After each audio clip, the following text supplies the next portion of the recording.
Can you hear me all right? Yay! Taking your ears off, having a marathon. No. So this poem is from my collection Unorthodox, which is published with Birmingham Poetry Press, but if you wanted to buy one today, I'm fucking stupid and didn't bring any with me. So, so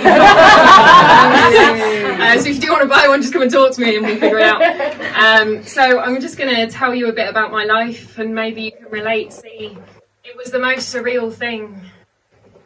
Finally, wanting to live again, but realising I no longer knew how to. This world is so different to the last one I knew. It's like someone photoshopped me in but forgot to airbrush me smooth. I woke to 2 new family members I didn't know were due. Allowance to swear in front of my parents because the sound of my voice was a breakthrough. I used to be a chameleon. Now I'm the elephant in the room. My body is a prison with a chief that won't listen. Inmate for life. No chance of parole or escape plans to come into fruition. People look at me like they can catch it. Maybe they can, but I'd argue more likely that they don't understand. If only they understood that they don't understand, that would lend more of a helping hand than wrapping me in bubble wrap and sending me in padded packaging to a secure room where I can be manned. I'm not mental. They're judgmental.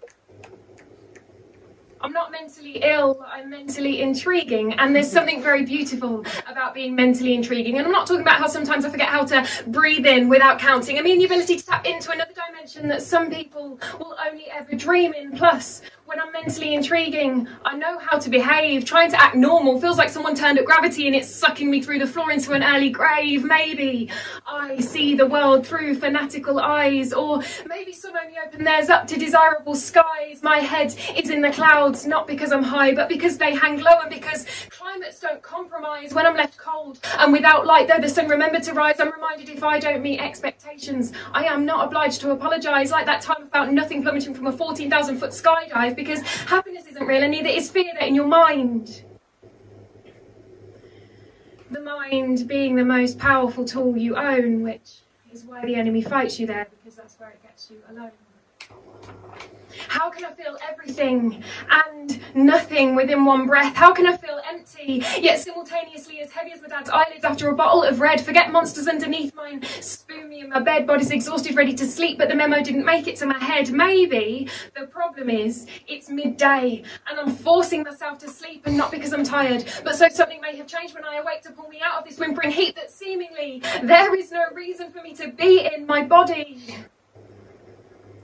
feels stronger than it should ever have had to be, yet still I'll speak to you with the honesty of a child if, with the delicacy of one, is how you treat me. If I was screaming because I trapped my finger in a door, it would be easy to feel sympathy, but trapped inside my own head, the instinct is to criticise and flee. But please, try to imagine feeling so anxious that the sound of someone parting their lips makes you feel you could rip your eardrums out with ease, or the texture of loved ones' words make you bite because they torment your teeth, or your clothes touching you the wrong way will leave you twitching for weeks. I'm not mad at you. I'm mad at my irrational response in allowing my life to become this bleak. Someone else's inspiration to live when I'm still on a 4-to-3 ratio myself each week. Suicide is selfish, is not an opinion, it's wrong. What's selfish is expecting someone to live for you when their pain is excruciating and they feel they can't belong. When I don't hesitate on a bridge,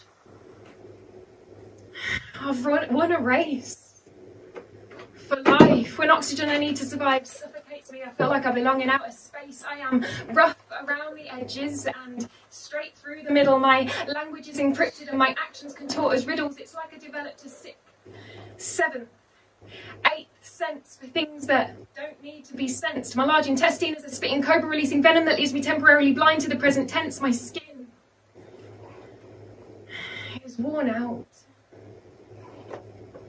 Like me, baths became an overused comfort, like tea. I never drink decaf, and I do that for me because despite what doctors have me believe, no one was ever diagnosed with something off the back of lack of decaf coffee. Don't let me fool you into a false sense of security. I think too much to be logical.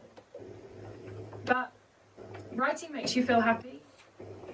No, writing makes me feel, full stop, so I load my pen with pain and I spiel, because this is what happens when mental intrigue reaches fever pitch. We create something that makes the pain appeal, and there's something to be said for a rhyme to help people believe that something is real.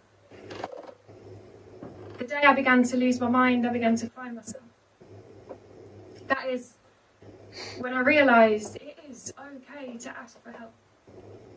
Even if it means waking someone up, self-sabotage is enticing, but it is a relief when someone interrupts.